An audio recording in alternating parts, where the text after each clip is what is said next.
Alors, revenons sur l'astrologie. Ce matin, je me suis réveillé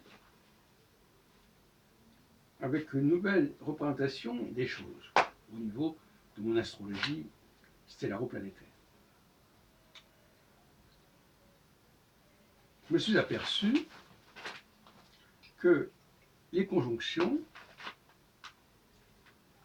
avec les 4 étoiles fixes royales, je dis ça très rapidement, n'ont pas les mêmes effets.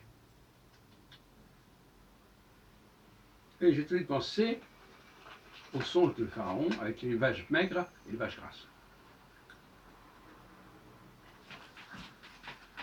Et l'axe Aldébaran-Antares correspond aux vaches grasses,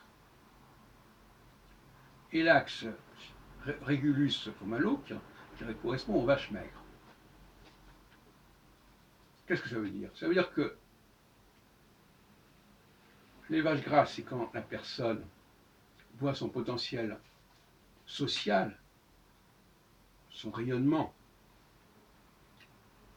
assez puissant, et les vaches maigres, c'est quand il existe beaucoup moins, qu'il n'intéresse pas les gens.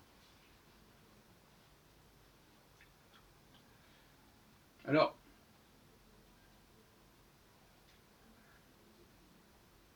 ce qui est intéressant, actuellement, je vais dans cette direction, à savoir que c'est au milieu de la période, bon, si on peut dire qu'une période commence, alors avec cette nouvelle théorie, je dirais que la période commence avec l'étoile fixe royale et se termine avec l'étoile fixe suivante. Alors quand l'étoile fixe royale est Antares ou Aldébaran, c'est au milieu de la période de 7 ans, quand c'est Saturne, et de 3 ans, quand c'est Jupiter, qu'on a le climax, qu'on a le paroxysme, le zénith, si on peut dire. Et inversement, c'est au milieu de la période des vaches maigres, avec le nadi, en quelque sorte, qu'on a la période la plus creuse.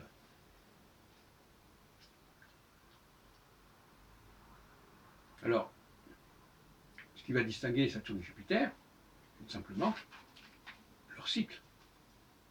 Parce qu'ils vont rester beaucoup moins longtemps. Jupiter restera moins longtemps dans une phase Antares ou Aldébaran que Saturne, qui restera plus de 2 ans, de plus du double, puisque Saturne est à peu près à 29 ans de cycle global, et Jupiter à 12 ans.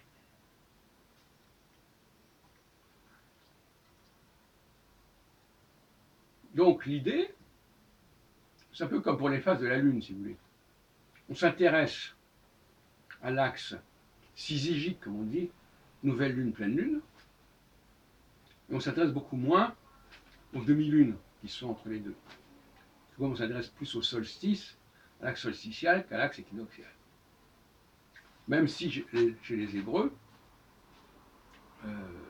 l'axe Pessah, Rosh Hashanah, c'est l'axe équinoxial. Mais en revanche, la naissance de Jésus, c'est l'axe solstitial, puisque la naissance supposée, enfin peu importe, de Jésus, c'est le solstice, ça correspond à peu près au solstice d'hiver. Donc le solstice d'hiver, c'est l'axe solstice d'hiver, solstice d'été, c'est comme l'axe Aldébaran, Antares, ou l'inverse. Voilà la mise au point que je voulais faire.